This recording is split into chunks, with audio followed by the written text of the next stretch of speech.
सूर्य स्नात तरंगायित सागर उद्वेलित उत्ताल तरंगे पाखरे बेलाभूमिर पवित्र स्थान समस्त धर्म पिपासु धर्म शुभेच्छु विद्वान सज्जन मंडली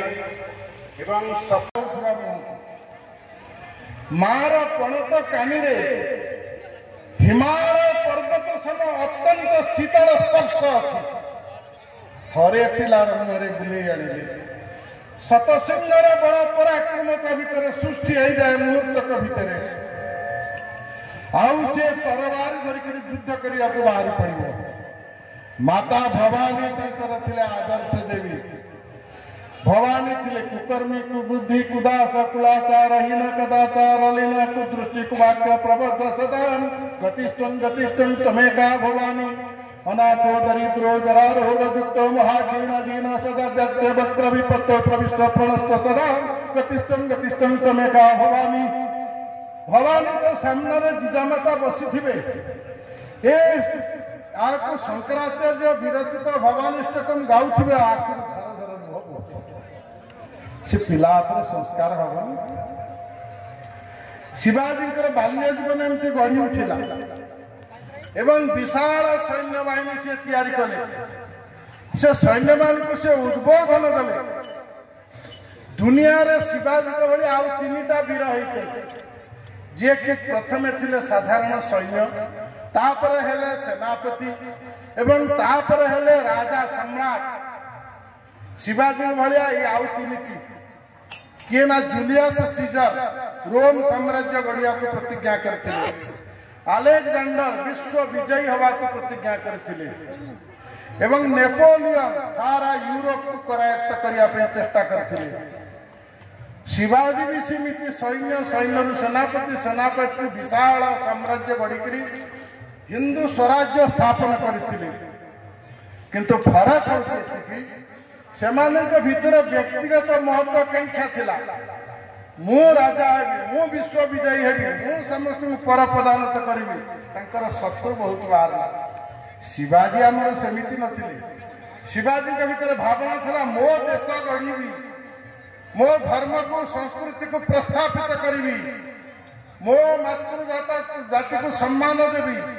गो ब्राह्मण हिताय च जगत हिताय जगत रक्षाय जगत को रक्षा करी गो ब्राह्मण हित साधन करी मठ मंदिर रक्षा करी मु किछि नुहे मु तो सेवक जते बेले तंकर गुरु समर्थ रामदास आसिले भिक्षा मागिले भिक्षां देहि कहले छत्रपति शिवाजी महाराज जेमिति श्री कृष्ण कंस ऊपर को आक्रमण करथिले जेमिति रावण को संहार करथिले प्रभु श्री रामचंद्र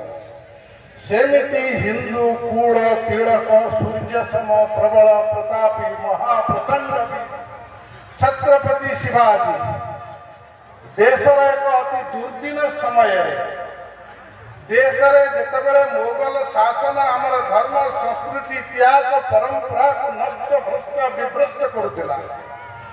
जितेबाला माँ भौणी मान शीलर अपहरण होता आउ जितेबाला प्रतिटी देवस्थान शिलार गोमातार रक्त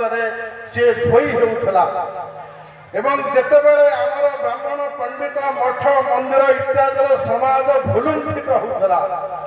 सेतेबेले जे दीप्यमान सूर्य सम प्रतिभात होई भारतर गगन रे शौर्य वीर्य महातेजर चरम पराकाष्ठा प्रकट करी हिंदू स्वराज्य स्थापन करथिले छत्रपति शिवाजी। तांका संबंध रे भूषण जो कविताटा प्रथम कहली पुणी भूषण लिखुचंती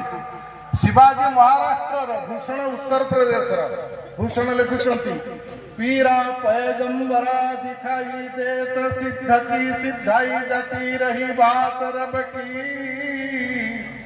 काशी होते कला जाती मथुरा मस्जिद होती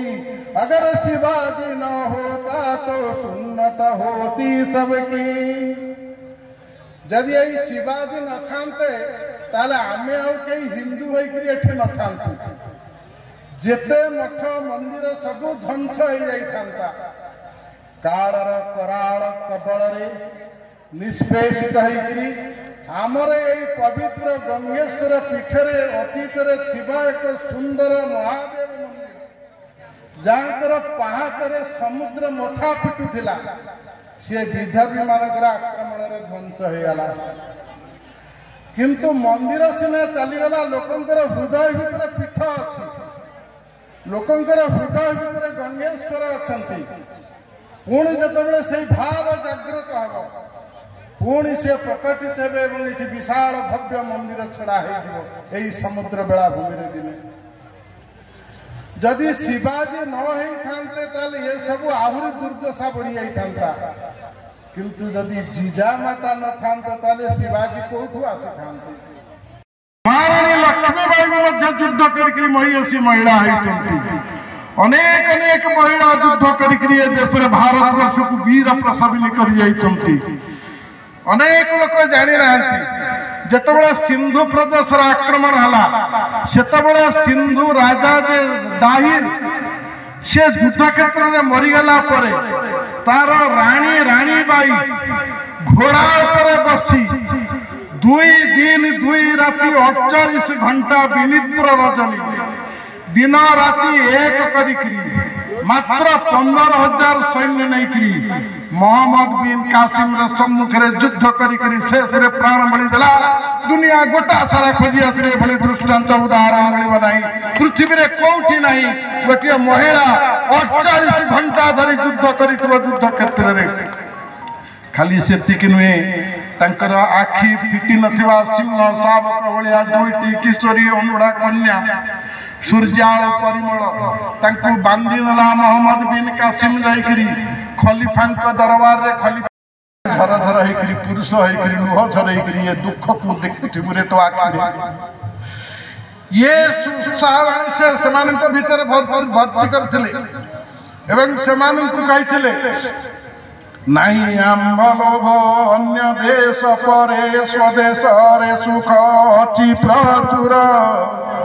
निज घर सुख भंजीवा जेबे इच्छा बेगर जबन दूर आम अन्य देश को आक्रमण करूनी आमर निज देश आम निजे अधिकार करूँ निज शासन चलैबू निज देशर संस्कृति और धर्म और आधार आम देश को चलैबू आमर अन्य देश पर आक्रमण करार नहीं समान कहले देख तुम्हें जब युद्ध करके शत्रु मान विधर्मी मान निपात कर भविष्य तुमर कीर्ति ऊर्जस्वल होकर एरे बात टीनी जाबत वहीब जाबत गिरी टेकिब शिर तुम शुक्ल जस ताबत रहिब मरिह मरता महिर अरे मर हतवा पाप से स्वर्ग जितवा भक्ष से मही मरीगले तो शहीद होमर कीर्ति पताका गगन रे उड़ब आ बंचिले राज्य सुख सब भोग कर श्रीकृष्ण गीता रे कहले अर्जुन को हतवा प्राप्त से स्वर्ग जितवा भक्ष से मही अरे अर्जुन ए म्लेच्छ मान को संहार करिले तू संसार ससागर धरणी के भोग करिबो जदि तू युद्ध रे शहीद हो जाऊ धर्म युद्ध रे ताहाले भी तोर स्वर्ग प्राप्ति हम